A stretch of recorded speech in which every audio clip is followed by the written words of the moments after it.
আমি আপনাদেরকে কিছু কথা বলতে চাই। তো আপনারা বুঝতেই পারছেন যে আমি কী ব্যাপারে কথা বলবো।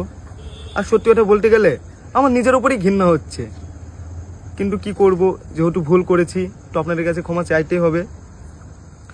আর কিছুদিন ধরে আমার একটা ভিডিও খুব ভাইরাল হচ্ছে, আর সেই ভিডিও দেখার পর আপনারা অনেক গালাগালি করছেন, আমার ভিডিওতে এসে অনেক খারাপ খারাপ কমেন্ট করছেন, যা নাই তাই বলছেন।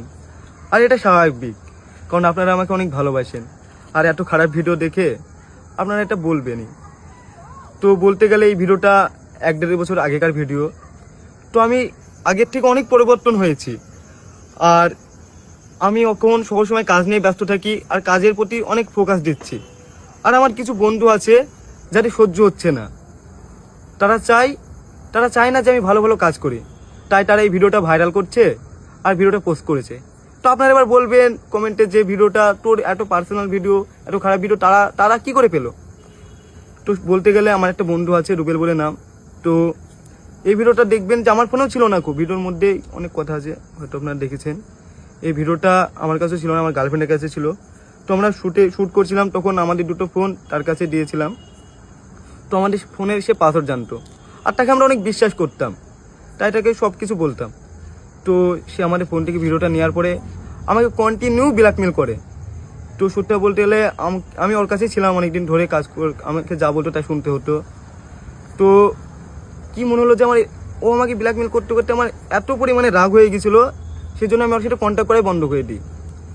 তো সে রাগের মাথায় এই ভিডিওটা পোস্ট করে দেয়।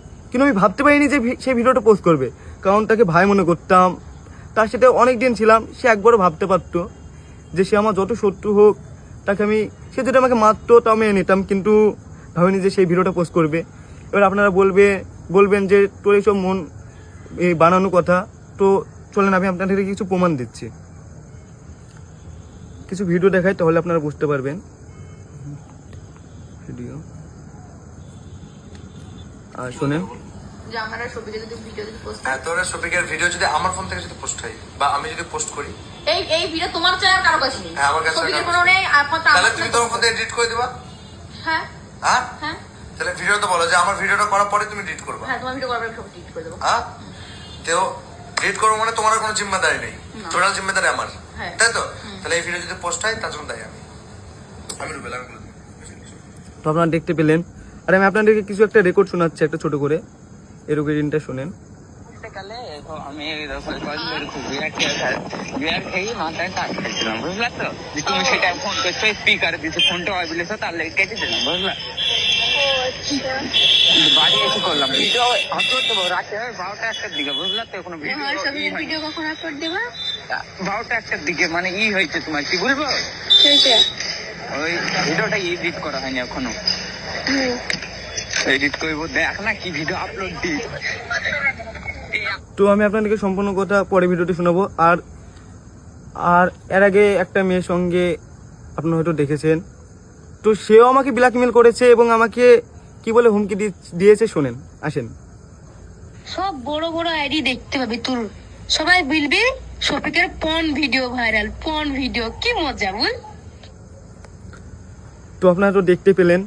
আর সত্যি কথা বলতে গেলে আমার কোনো ইচ্ছা ছিল না যে নিজের মান সম্মান নিজে নষ্ট করব। আপনারা অনেকে বলছেন যে ভিডিওটা আমি পোস্ট করেছি ভাইরাল হওয়ার জন্য। সত্যি কথা বলতে গেলে এই ভিডিওটা আমার ফোনে ছিলই না।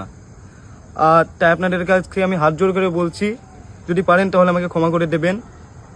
আর আমি আর কি বলবো, কিছু বলার মতন মুখই নেই আমার, কারণ আমি ক্ষমা করে দেবেন। তো আপনারা সবাই ভালো থাকবেন, সুস্থ থাকবেন। আর আপনারা যদি চান যে আমার নতুন ভিডিও দেখতে, তাহলে অবশ্যই কমেন্ট করবেন। আর দেখে বলছি, প্লিজ আমাকে ক্ষমা করে দেবেন। আর কিছু ভাইয়েরা আমার ভিডিওটা খুব পোস্ট করছেন, তো তাদেরকেও বলছি, ভাই তোমরা ভিডিওটা পোস্ট করো না।